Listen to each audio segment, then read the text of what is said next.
আসসালামু আলাইকুম রহমতুল্লাহ। দর্শক, ভিডিওটা একটু শেয়ার করে দিন। এই মানবতার আড়ালে, মানব সভ্যতার আড়ালে কিছু মুখোশধারীরাও কিন্তু সামনে আসতেছে আবার নতুন করে। 1 টাকার আহার, বিদ্যানন্দ, তাদের দুর্নীতির কথা এদেশের মানুষ সবাই জানে। তারা কি করে, কিভাবে মানুষকে সাহায্যের জন্য এগিয়ে আসে, তাদের এই সমস্ত 2 নম্বরে কিন্তু বাংলাদেশের মানুষ ইতিমধ্যেই জেনে গেছে। বন্যার্তদের পাশে দাঁড়ানোর নাম করে আবার তারা মাঠে এসেছে।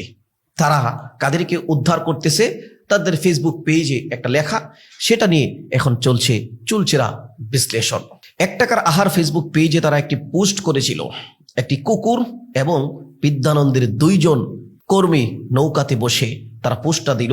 সবাই চলে গেছে তারে ফেলে, তবুও কুকুরটি মালিকের পাহারায়।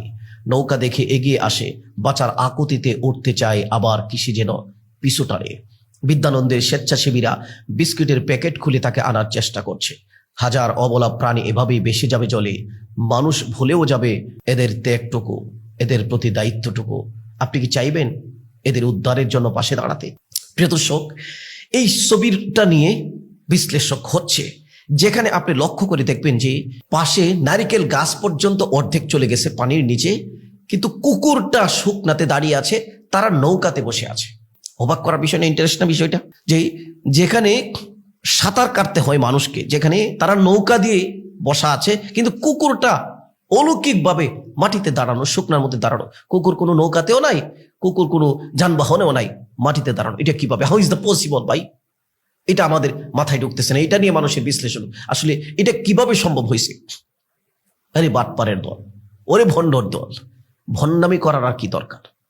জাতির জন্য সেবা কর, বাটপারি ছেড়ে দিয়ে, ধোঁকাবাজি ছেড়ে দিয়ে।